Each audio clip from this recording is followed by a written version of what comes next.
Good morning, everyone. Thank you for coming.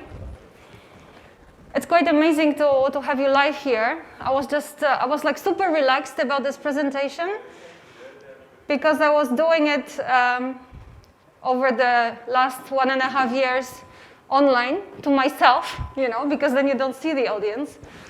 I think I can take off the mask here, if that's... And today is the first time I will do it live, so it will be very interesting to also get your reactions to it. My name is Katarzyna Bałucka-Dębska.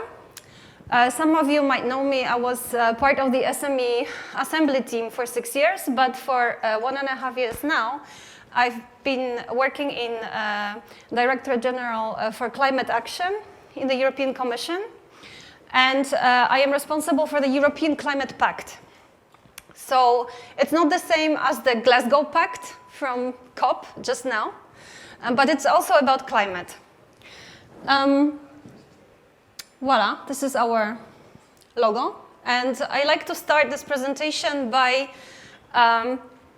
bringing the climate action and climate challenge to our personal level. Have I done something for climate today or this week? And why is it so important? It's very important because, at the Schumpeter lecture, maybe you heard it yesterday, it was explained we don't really have a choice. So the baseline is we can try and square the circle and negotiate more time, but actually there isn't more time. And the only way we can make it in time with climate is if everybody is on board. And that is why we talk to citizens, European citizens, and in Europe we are fortunate in a sense that people realize there is a problem, but if we go deeper, does it mean that I will do something in my life and in the different hats I wear? And that's not necessarily the case. So what we're trying to do with the Climate Pact is to translate our motto, my world, my action, our planet, to our everyday lives. What does it mean? In my world, I'm a bureaucrat. I was an entrepreneur before. I'm a mother. And when I think about what I'm doing with many of my hats, I'm trying to see, does it mean something for climate, and can I do better? And when I speak now to industry, who of course, there is the bottom line, there are profits, there are things that we have to deliver as industry. If in doubt, if your actions are good for climate and good for the planet and good for our kids, ask yourself this question. Like, if I was making this decision as a parent or as a citizen or as a citizen of my locality, would I make the same decision? And that's enough. Like, if we all do it, we can make it in time. And this is one of my favorite examples of how we also talk about climate to people. It's not about scaring people. It doesn't work anymore. We know that. My favorite example is with a Bordeaux bottle of wine, Bordeaux 2050. Wine lovers have created this bottle. How will Bordeaux taste in 2050 when some of the grapevines that are needed for the Bordeaux are gone because of droughts and everything? And the Bordeaux lover said, this doesn't taste like my wine. So it might sound trivial, but this is how we have to approach it. And on the right-hand side, you have something for the football fans. This is actually an advert, I think, of Manchester. I don't know which one, so I'm not going to venture into that. And it says, well, this is going to be last game on the green grass because we can no longer sustain the green grass because it will just dry out. So when you think about it like this, it's not about somebody preaching. It's about, do I feel it in my world, and what does it mean for me in my world as a citizen, entrepreneur, parent, and so on. So what is the pact approach? And I will get to the business pledges in a minute, but I think it's important to understand the context. As I said, the motto is my world, my action. What action can I take? Because together we can make it. It's about the multipliers. And the businesses and other types of organizations are amazing multipliers. From Brussels, it's very hard to reach the unreachable, to reach far and wide the citizens, to have real conversations with them about what is proposed in the Green Deal and why we are doing things. So that is why it's so important for us to be connected to the business community as well. because you're employers, you have value chains, you do commercials. There are many ways in which we can cooperate together.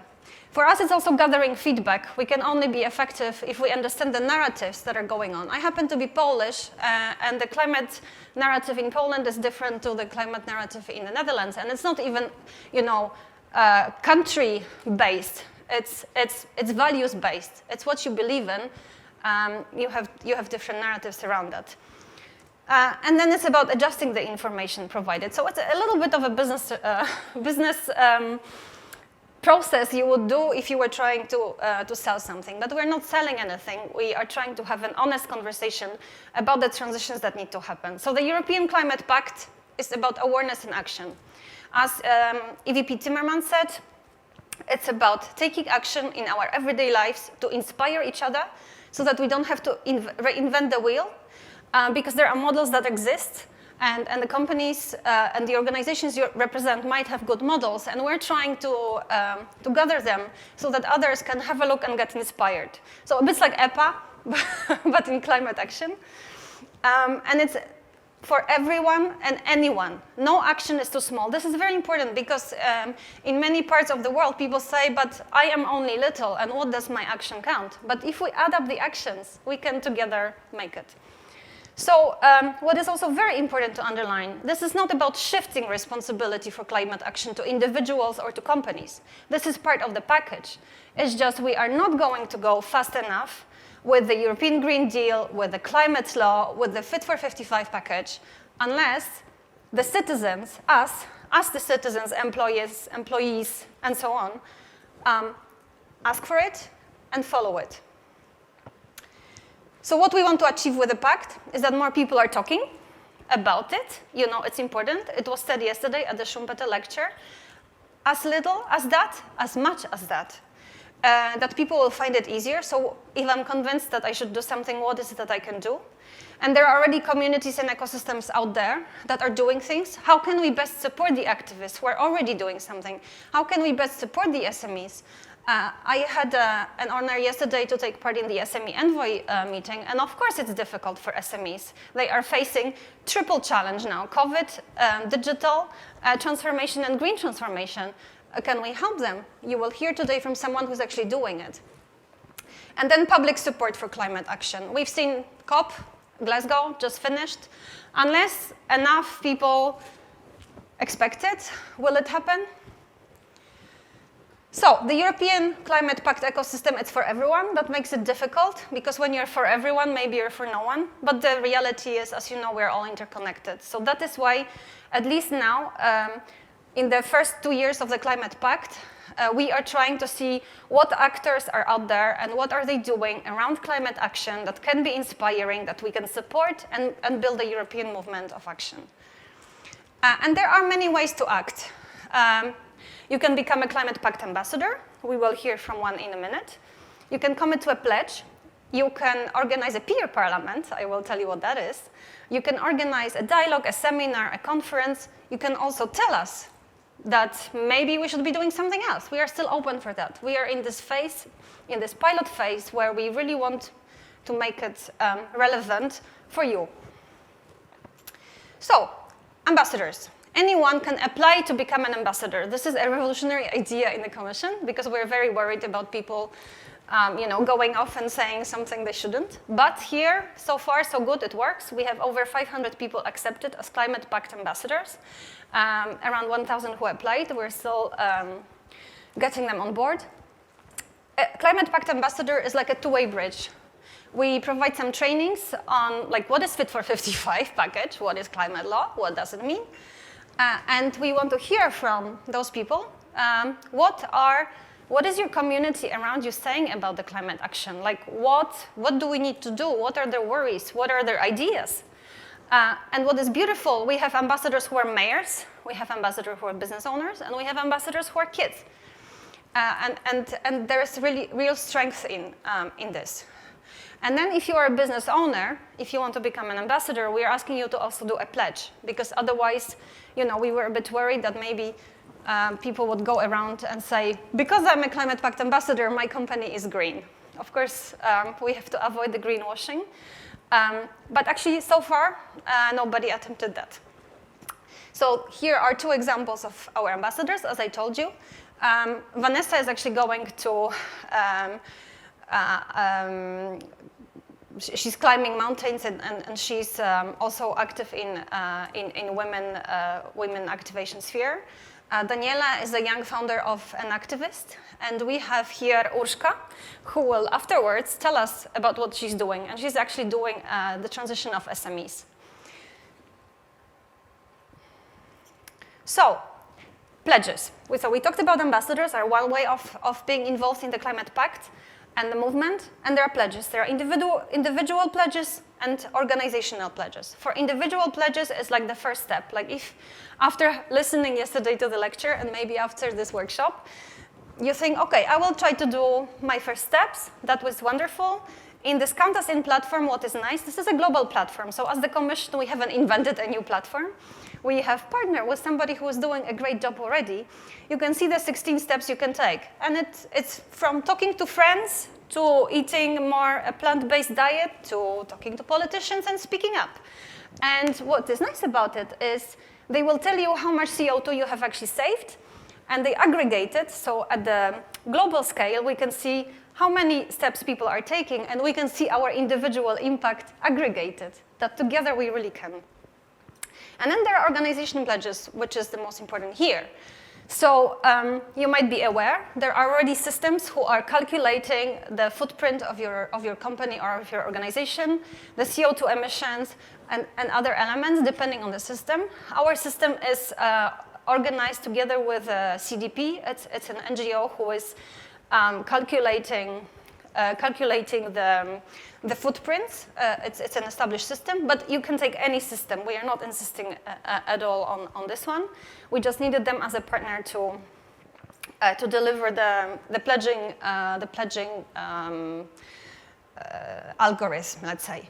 But we are asking organizations to go beyond what is required by law. So it's great that companies and other organizations are greening their servers, making the production and service flow more green. But it's also about, am I engaging my employees? Do I maybe have, like we have in the Commission, a competition in May where all the departments compete against each other, who bikes more? Who is, how do you entice people to take a bike instead of taking their diesel car? But by making it fun and meaningful. It's also about the suppliers. It's about your value chain. Are you going to kick out those SMEs that are not green enough because they are, making you look bad globally? Or can we, cooperate along the value chains? And do we have examples of that, of helping SMEs change? And it's also about customers. Maybe you're planning to run some commercials, and maybe you would be interested to put some climate mottos there. I have a 15-year-old daughter, and let me tell you, she doesn't buy anything unless it's green enough. So today the situation is she doesn't have shoes for winter because they're not green enough. So this is not customers of tomorrow. This is really customers of today, because then she's influencing us. So far, we're financing her shoes when they come. Of course, it's the beginning, but I don't think we can credibly anymore say there's no demand. There is demand. There isn't. I see not enough supply. I was thinking, maybe I should open a shoes company that is vegan. But anyway, we mentioned UEFA here. I just wanted to address it. Yes, I asked a colleague to let me know because I can go on forever. But that wouldn't be very useful. I just wanted to tell you about UEFA partnership. So UEFA has now this commercial with football stars who are saying, you can do the trick. And there's, I think, Buffon who kicks the ball, and it switches off the light, closes the fridge, shuts down the kettle. This is the kind of partnership in spreading awareness that we are looking for with companies, but also other organizations, because you are the multipliers. I mean, we can never reach the UEFA followers. You can never reach the people and the networks that you were in, but you could help us with it. And then UEFA, of course, then people say, but there might be a bit of a problem with, who is financing it. And we said yes, but this is the beginning of conversations in many contexts, and unless we start these conversations and they are difficult, we will not make it. So voila, these are the pledges. There are some examples of pledging from the railways, European railways. I tried to get here by train from Brussels. It would take 14 hours plus, and there was a chance I will miss some connections, so at the end I flew. So I'll have to be vegan until the end of the year, which is not a problem, because wine is still vegan, so that's really good. And then we have also smaller companies like Klimatopolis. They are really activists in what they do in building and green smart cities. They're not really activists, but they have this really dynamic profile. And then we have a Greek language school who teaches the language, showing the impacts of the climate that they see around them. We also work with cities. That might be interesting for your organizations. We partner with the Covenant of Mayors. There are many things one can do with a city. It really depends. We are happy to assist with that. Let us know. Just so that everybody works with youth now, and obviously climate action is built on youth. It's because of youth we could go faster in Europe. So in 2022, it's Year of Youth. So we will have even more dedicated strands for them. And then the peer parliaments. The last thing I wanted to ask you to consider as citizens, but also maybe in your organizations. Peer parliaments is like this. You might have heard of the French Citizen Assembly, where there was a microcosm of French society in the process asking, so what as citizens would you like us to do in the climate action? Peer parliaments is the micro version of that. You just grab 5 to 10 friends. We give you a toolkit with information around sustainable mobility, energy transition, or sustainable consumption. And we are asking you just to have a conversation around the table, in the park, maybe where it's warmer, wherever. And we want to hear from you. What did your friends or colleagues say about what they're willing to do and what are their ideas for doing it? So we're trying to do citizens' assemblies, but wherever, everywhere. So please do it, and the results will feed into the Conference on the Future of Europe, but also as DG Klima, we will look into that, because when we will be now negotiating Fit for 55 with your governments, we really need to also better understand what are people saying about what is on the table. And there's also our newsletter, so subscribe. Here you have all the information how to find us. And now there will be 2 elements. We will hear a pledge from a Slovenian company, Gen I. It already came when we started the pact in December 2020. They were like the first movers, so that's why they get, the visibility. And then we will hear from Oshka, who will have a conversation here. So, Robert Golob. Hello everyone, my name is Robert Golob. I'm the CEO of company Gen I from Slovenia. We are the largest electricity supplier in our home country. My ultimate goal is to leave the world more sustainable than I found it. We lead by example. We were the first company in Slovenia to offer affordable solar power plants for self-consumption to our citizens. We have electrified 70% of our car fleet, but we're aiming for 100%. We also have our own micro e-mobility application for our employees. We follow climate-friendly trends in corporate culture too. We have a corporate garden where our employees are growing fruits, vegetable, and herbs, and not to mention we also raise honeybees. We will set new standards with Energy Plus corporate headquarters, and as of January 2021, we will provide our customers exclusively electricity from carbon-neutral and renewable energy sources. We have decided to embark on the fossil fuel-free future. We certainly hope others will follow. Exactly. So they have made a pledge, and in the package, if you as a company make a pledge, you can also become ambassador, because it's very important for us to spread the word. And we have Oshka. Oshka, please join us on stage. She is our ambassador. I had a slide on her, and she is a real green ambassador with Zsuzsa. We thought it would be a great way. Hi, Zsuzsa. Yeah, I never come alone. Hi, everyone. Let's have a seat. Thank you. If you have questions afterwards, there are mics, and for people online, I have a tablet here. So if you will have questions, let us know. Oshka, so what kind of ambassador are you, and why have you decided it makes sense for you? Oh, okay, what kind of ambassador? Maybe I'd say a little bit pushy because I'm trying to push the green topics into every single segment of whatever we do. We support startups, SMEs, and corporates and integrate all together. And why did I decide? Because I'm a firm believer in ecosystems and supporting each other. Open collaboration, the thing that we definitely need exchange of experiences, exchange of topics, networks, supporting each other on this path. We cannot do it alone. And this is why when you send out that there has been built this ambassadors pact, I was like, yeah, that's definitely something that we need to be on board because we are strong believers in the green future and that, we can make it even though the clock is ticking. If we jump on board all together, we can do it. Absolutely, and because we had a chat yesterday, we met in a cafeteria and we were preparing, and I understand you were actually in a startup scene before. So what were you doing there and why did you change? Yeah, literally in 2015 I co-founded a startup accelerator here from Slovenia. We had offices also in Munich and Silicon Valley because my passion was always supporting people that need some kind of support.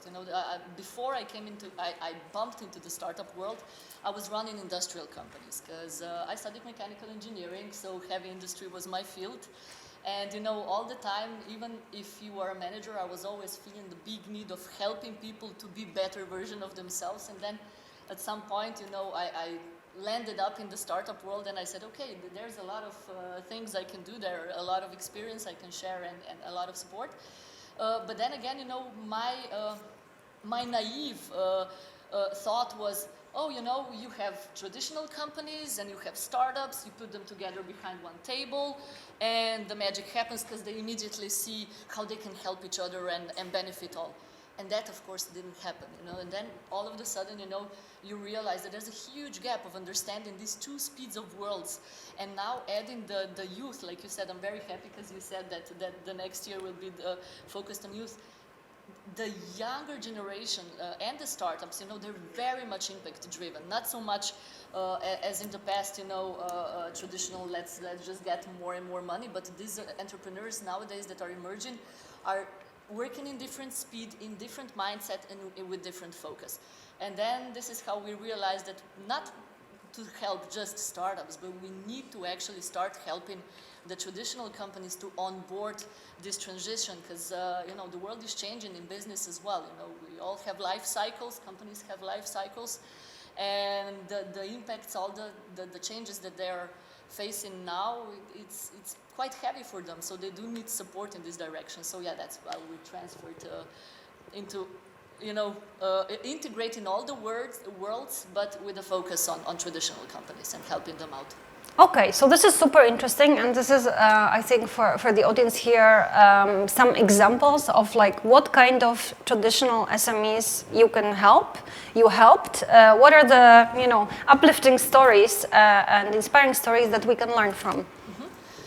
First of all, we need to know, when we're talking about transformation and we were talking about culture change and innovation and regenerative future, we're talking basically about changing our own habits within, for ourselves and then within our companies. And when we're changing habits, we need to know that it's a process. You don't wake up and just, I have a beautiful life, now I'll just change everything. Usually we change because there's some kind of outside need, threat, something forcing us to, okay, wake up, now we really need to do something differently. And with, all these tendencies were here in the past as well, but COVID just brought everything way closer, and the emergency was all of the sudden here, because what? Companies all of the sudden saw how dependent they're of long logistic paths, consumers' behavior. And then younger generations, like you said earlier, we need to help also the supply chain. You all of the sudden don't want to buy from that company because that company is not aligned with your missions and your understanding of the world, And then it's like, okay, so our sales is dropping, we don't see any more potential. What do we do, And plus, there is this CO2 coupon emergency. We will pay fines if we don't do it. What do we do now? And then, of course, first you get into some kind of a cramp, okay, this is extra cost. How will we survive that? And this is actually where we then come in place. There are small changes you can start doing right now. And the strategies, we firmly believe, and we see with our clients, that shouldn't come just from outside, just here's the booklet, here's the strategy, now you go and integrate it, because people will not believe in it. So what we usually do, we start with a very simple 1-day, 2-day workshop, internal hackathons. You all heard of outside hackathons, students competing in different innovation challenges, but we do that for the company as well. Let's see how you think the strategy of your company for the green regenerative business models of the future should be. And then we help them out, we support, we engage also students. They co-create together.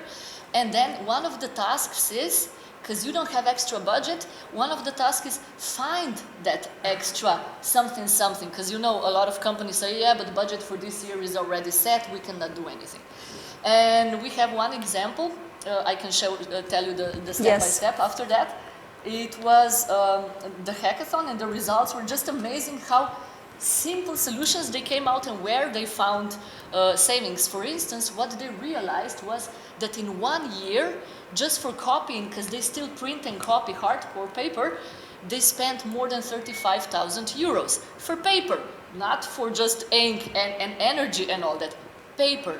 And then we said, okay, now, if you cut that on half, you start the initiative, don't print, and they actually had a principle how they will support their colleagues not to print for everything and anymore, and they all of a sudden have a saving of 20K. What do you do now with this? Now, immediately, in the green field, and they immediately did some green gardens.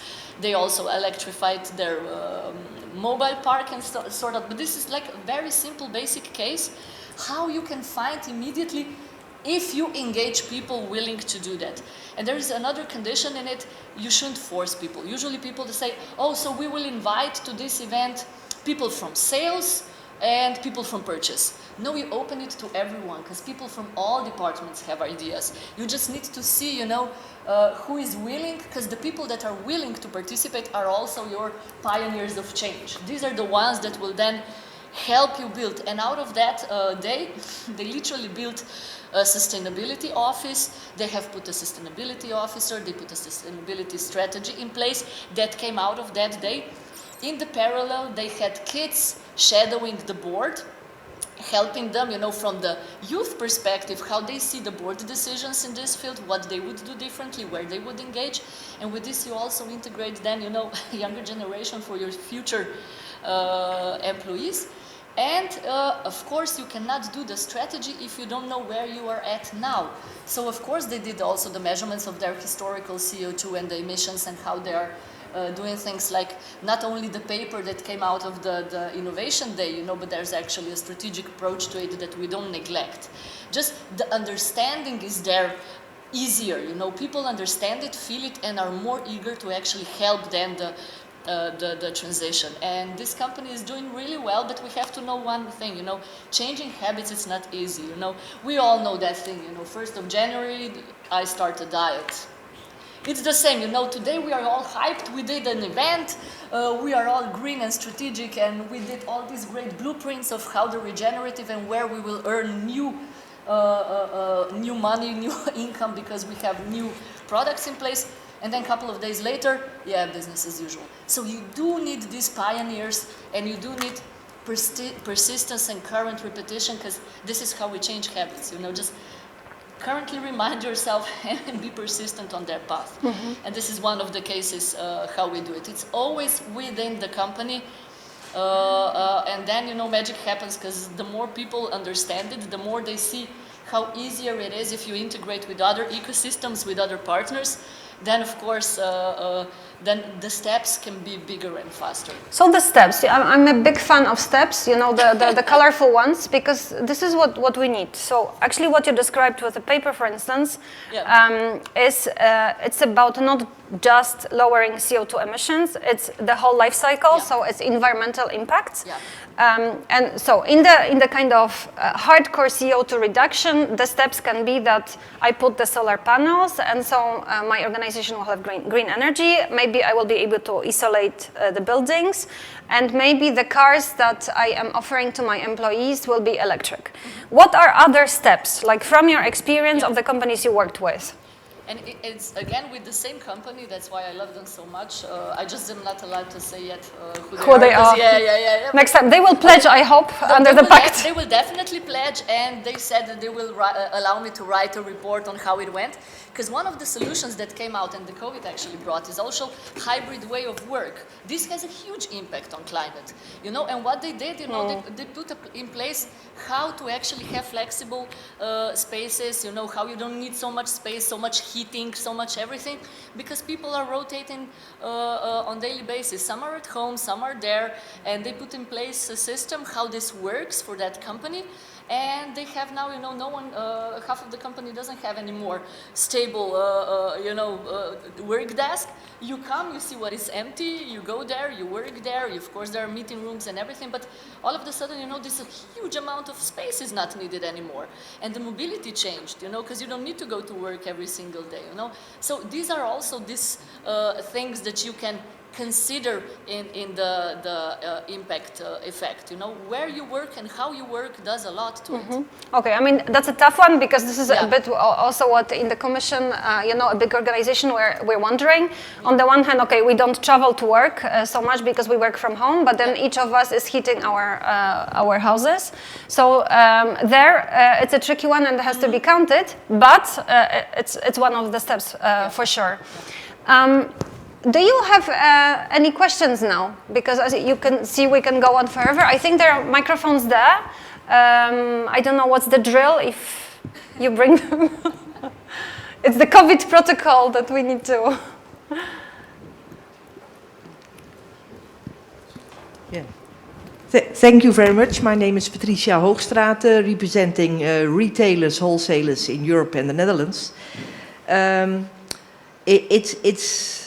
You are quite enthusiastic, and so I'm enthusiastic as well. And with professional organizations, business organizations, it might be not that difficult to organize thousands of pledges. However, and I might be a little bit critical, but my SME retailers, they would like to help, to offer everything, but they also need a pledge coming from the European Commission. A pledge meaning that they are going to help us to exchange all the good practices, to exchange awareness programs, to recognize voluntary agreements between retailers and other businesses, not too strict legislation, and help in setting up a good cooperation between public and private organizations, as I have asked for yesterday during the SME envoy. We really have to avoid extra administrative burdens. So instead of asking small SMEs to fill in administrative forms in order to reach more sustainable development, give them the freedom to implement all genius ideas in this field. And actually, in the Netherlands, we are with 80,000 retailers and 800,000 employees working in retailing. they are looking forward to have some possibilities and some support. The professional organization like our organization, but also the European associations, Eurocommerce, SME United, Eurocop, they give them only a small amount of money, a little bit of support, and we will have the possibility to communicate this to thousands of businesses. Mm-hmm. But we do need some support from the Commission and a pledge as well in order to reach what you want to reach. Mm-hmm. Thank you very much for this. That's why I'm here, actually, because as I was here for 6 years, now I'm in a different world. I fully understand that. So from the Commission, as you know, it's very hard to provide direct support. That's why we need the multipliers, and that's why we need the associations like you. And we should indeed sit down and see how to do it best. So the pact is there. It only started 6 months ago, 7.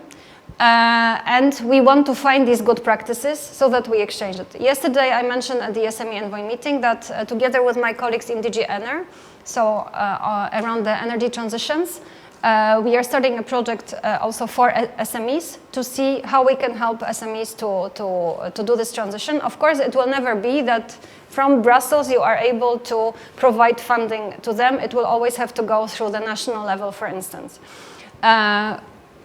On the pledge from the Commission around SMEs, I have to talk to my colleagues, to Hubert, let's see, I don't know. But the reality is, and I think this is something you can speak to, or your colleague Martin, because the realities of SMEs are so local, we really need to work with you, and we need to work with people on the ground who are experts in the transition, how to do it. And the professional organizations, exactly. Through the pact, however, we want to give that signal. We are here, this is what is needed, let's see what we can do together. So I hear you, and I will be back, and then back to you, Oshka. In practice... Yeah, the one that I was explaining, the hackathon we had with the public administration. I totally understand what you mean, because we recently, 2 weeks ago, we had the challenge, and now we are thinking how to change legislation, what to do and how. In Slovenia, we have every year, it's the 4th year this year, the Open Data Hackathon. It's promoted and initiated by the Ministry of Public Administration, because you know the governmental agencies and institutions have a lot of data running around, and now it's like what to do with them. Let's find solutions for the greener future. The challenges were in mobility, in food, in waste management, and in flood and natural disasters. Thank you, Martin. And different ministries were giving the challenges and the data, and then it was given out to public, you know, to students, to startups, to create solutions. And the solutions that came out in those 2 days were amazing, all useful for these agencies. And now we have a challenge. These agencies cannot just make a contract with these innovators and say, yeah, now we work together, because there is a public procurement system in place. What do we do now? And this is where we are at now, and we were talking yesterday, you know, that this is how we can, you know, from local to local address, talk to the Climate Pact ambassadors and the association and support each other on changing this kind of laws. Because if the solutions are there, if the government was giving the challenges, of course there must be a way to integrate it. Yeah, but it's not there in place yet. So this is where we are just at this moment discussing this issue. Things need to change in that part as well, and I totally agree about the bureaucracy and all that stuff, but I firmly believe that with this new organization we have some kind of hope and push from the other side. Yeah, no, absolutely. Actually, I have some questions here from the online audience, and one is to you, Oshka. What has been the most effective way you have found to encourage people to engage with the Climate Pact and its aims? The most effective is actually, it's nothing that we actually do, but it's what happened to you as well. The families that have teenage kids, this is the most impactful thing actually, because teenagers are nowadays, you know, forcing their parents to change the habits, forcing the thing, you know, for them, the authority on it is Greta. You know, and they see and they want to participate in this change, and then they're disappointed at home, you know, and then companies, you know, the managers come to me, you know, yeah, yesterday we were watching this documentary and my son was totally disappointed of how I do business. Can you help us out do things? So I literally put a lot of hope in the younger generations, because they are different, you know. I remember when we were kids, you know, when you were 18, you could hardly wait till you can get a driver's license. Now we work with Slovenian Association of Automotive Association, and they say, you know, now the application for the driving license is dropping, because kids are just like, why? Who needs a car? I mean, you know, we have a bus, we have a bike, we have those electric scooters. Things are changing from them, and this is why companies that are more fragile because they are their customers need to change faster, because they don't come to them anymore. You're not green, you're not sustainable, you're buying things from, you know, fishy sources. I'm not buying things at your place, and I go there. And this is how in Slovenia you know, the not shopping centers, but small shops where you actually come with your own packages and you fill in stuff, you know, no plastics, no any kind of... yes, yeah, like wholesale, yeah, it's rising. And who is their visitor? Young generations, high school kids and students. Yeah. And then the parents come in. Yeah. So it's literally, you know, that's why I say we're lucky, because the push comes from within the family as well. Yeah. And one of the things, like you said as well, you know, finally we're starting talking about it. I totally hate greenwashing, like you said as well, but definitely talking about it constantly, about the need and about showing examples how big companies are changing the way they work, the way they do things in regards to environment, is forcing others to start thinking and engaging as well. 5 years ago, it was just like, 5 years ago, well, we were just talking about other stuff, even though the necessity was here 5 years ago as well. Yeah. I think the momentum is here now, and just so that you know, for the pact, actually, we have to, and we try to find a balance between not inviting greenwashing, but also not killing companies with administrative burden of proving that they are green. And of course, there will be this element, and when we were designing the pledging system, half of the respondents of the public consultation said it has to be super tight, and half said it has to be loose. So what we did, you can have a pledge that is much more tight and needs to be followed by accepted systems, because maybe you're a bigger company, you can afford it. But for now, we are also inviting these more loose pledges that could be a little bit of advertising and not really super green, but it's about giving hope, because also yesterday at the SME Envoy meeting, I fully understand how complicated and difficult this is in practice, but if we get entangled in how difficult this is, we will forget the bigger picture, why we are doing it. So that is why, as we are really now at the beginning, we are really looking far and wide on good examples that we can give to others and exchange it. As I also mentioned yesterday, next year we will see in practice and analyze in more detail how we can help with the energy transition. So, okay, the hardcore CO2 elements. There are also some questions from the online audience. How does the European Climate Pact fit into other areas of the Green Deal? I had this slide on, there's regulation, there is policy, there needs to be citizen engagement, because otherwise the Fit for 55 package, which you may not be familiar with, that is translating the climate ambition of the EU into practical steps around energy taxation and around emissions trading system, and other elements, is now on the table. It's a proposal of the Commission. It needs to be negotiated in the Council. And we need the citizens to, have a say, directly, indirectly. That's why we are trying to you know, to put this conversation on the table. So this is how it fits. For me, it's really closing the circle. Like in business, I was working for startups before, you know, there's supply and demand, and unless you close the demand circle, the supply will not happen. So this is how we fit. What kind of campaigns have already happened under the Climate Pact? We are trying things, so we had one bigger campaign around sustainable mobility. We are now coming up with calendar for next year, what will be the topics.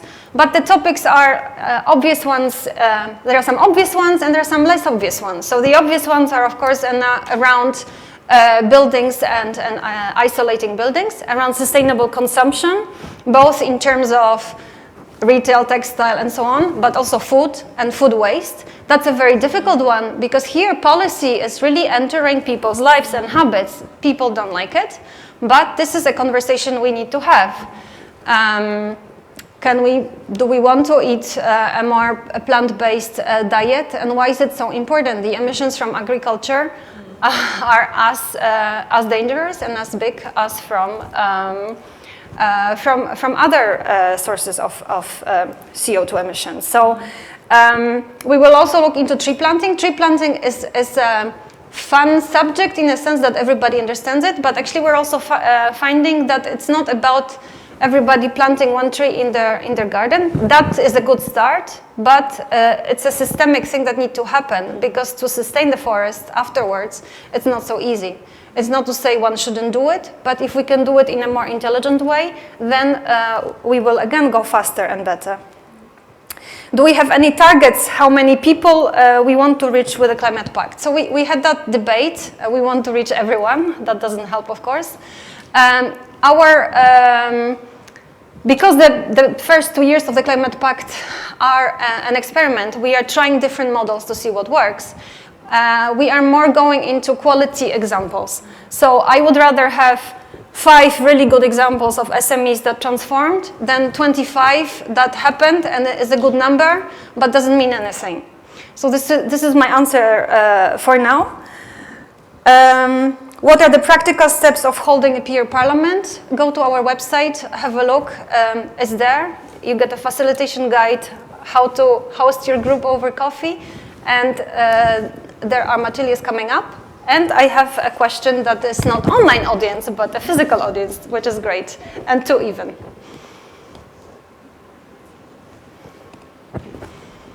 Morning. Morning. Rolf from Ireland, Man Engineering, representing the Emerald Air Group. We're in one of the finalists for supporting internationalisation of business. Just a few points. In '91, when I was in college, I had to do a presentation, and I chose to do CFC gases. And I cannot hear you very well. In Yes. in 91, Rolf here from Man Engineering from Ireland, representing the Emerald Air Group. Just a few points, just between last night and this morning. In '91, I had to do a project in college, and I'd done it on CFC gases and the greenhouse effect. And it was interesting. It got me, interested in the whole ozone layer. And it was talked about then. I reckon for the next 10 or 15 years, people said it was only cycles. It never really changes. If you look back in history, the climate goes up and down. And I think from 2000, the people have been more direct looking at the problem. There is a problem with the greenhouse effect and ozone. But I feel that you're talking about we all have to engage and help going forward. And we had COP26 last week, and I think that was a political PR agenda for, is much going to happen? I don't think they're going to do much. I think it's like of us that have to push issues to get funding and help. And then we all have to help out. And just a point, maybe the EEP, or this group that set up this event mightn't be too enamored, but like we all have to help and improve our emissions. But most people that got here this week I came from here to Paris to Venice, but there could have been a direct flight. I was talking to someone this morning, they're from Barcelona, which is an hour's flight, but they flew from Barcelona to Frankfurt to Venice. So it starts with everyone. So they say, who's going to do it? And my point is, we talk about it, but talk isn't good enough. It has to be pushed. And we have to push like yourselves to get the government to help us to fund it. So it's, and it won't change until we keep pushing it and go from there, I suppose, what I'm trying to say. But it's fine to talk about it, but that isn't good enough. Action has to be, and it is improving. You can see different initiatives being created as voltan, solar panels and all that, but it isn't going to happen, I suppose, and that's the point being made. But everyone has to take responsibility and push agendas, but I don't think the politicians are going to do it. You know, it has to be driven, or we have to be up in arms more about it, like, you know. But that's all the only point I have to make. Thank you. Thank you very much for this comment, and I will get back to it also. But there was one more question from the lady here. I think it was first here, and then, yeah. Cleaning procedure. Yes. That's a question to Oshka. I wanted to ask you, because you mentioned that, we mentioned the fact that we need to, small steps lead to big accomplishments, and small behavioral changes lead to big changes. I wonder whether you heard about what beagles have as a problem, and what would you do in the future to prevent it? I mean, lots of diseases that are related to dogs of certain breed, and there is so many animals that need to be adopted. I wonder whether you are thinking about changing that area. Thank you very much. That's a truly life cycle environmental approach here. We'll take one last question, if there was one more, and then we'll answer and wrap up, or these were all questions? Sorry, because I was under the impression you were heading with a mic to someone, no? No, okay, sorry. So, I will take the flying first. On your question on flying, as I mentioned, since I'm in DG Klima, you sort of start really thinking more, because everybody around you does it, and then it becomes easier. And I try to come here by train. It's still very complicated. It would have been possible. And my employer, the Commission, was even ready to say, okay, you lose one day of work, because I would have worked on these trains anyway. And it's going to be actually more expensive than flying. So yes, indeed, the systemic answer to it is more trains. This is happening. We can see it, more and more connections are being opened, especially night ones. And the outcome, for instance, of the French Assembly, Citizens' Assembly, was that no longer flights, I think, below to, I think it's 400 or 500 kilometers. These connections are no longer allowed by plane. What is on the table now in the Fit for 55 package is phasing out fossil fuel subsidies for kerosene, which is the fuel for planes. And that was also discussed at COP, indeed, phasing out subsidies for fossil fuels. And you mentioned politicians, and this is going to be, I am a civil servant here, so I have certain frames, but as a civil servant, I read books, and there's this book, Frame Spotting, and there's this picture of a politician talking to people like I'm talking to you now, and there's like a little bubble here, and the politicians think, they don't seem to be expecting me to take action around it. It's such a conundrum, I'm not going to go into this. And then people sitting there are thinking, politicians are not going anything about it, there cannot be a problem. So indeed, we have to get out of this frame, and then we have a chance. And now on the beagle topic. Thank you for the question. I totally know what you mean. I mean, beagles, let's be honest, are used for cosmetics and lap dogs. Yes, I am very loud about that, to be honest. I foster a lot of dogs, not just beagles. Here in this region, the situation is better. So actually in the US, it's very, very critical. I support the organizations, I donate. I'm a foster parent of a lot of stray dogs, and I'm pretty much engaged in finding a solution out of it. Whenever I hear beagle, yeah, why she's with me, it's a very personal story and very much related to what you're asking actually about. Yeah, this is something that I believe that in 2021 shouldn't be an issue anymore. You know, with all the technology, still using animals to test products for us, this is the biggest nonsense I can ever think of. So now you're getting very, I can get very angry, you know, I'm not just passionate about transformation of companies, but this is a very, very difficult and heavy topic that definitely needs to be solved in the soonest possible time. Because with all the technology, we saw how fast we got the vaccination for COVID, and now tell me we cannot change system about how we get cosmetics and everything in our bathrooms without killing the animals in the part of it. So if that was the direction your question was going, Okay, I think we can take it with a coffee afterwards. We will have to be finishing, but it was a really good question because it helps me do a nice wrap-up. So if you're a Climate Pact ambassador, and I really encourage you to apply because we need you, we need each other, it's a win-win-win. You need to have impeccable approach to whole life cycle of environment and climate action. You may be also active in the business sphere, but actually the question about beagles in laboratoire is a business question as well. My daughter probably would not buy these cosmetics, and I won't because of that as well. On the business pledges, so the workshop was about business pledges, but of course our organizational pledges under the pact are both for businesses and public organizations as well. If you have further questions about that, please let me know. And on the final note, we are building back now after COVID. Can we build back better? And can we help each other on the way? Thank you very much for being in this workshop. I hope it was useful for you. Thanks a lot.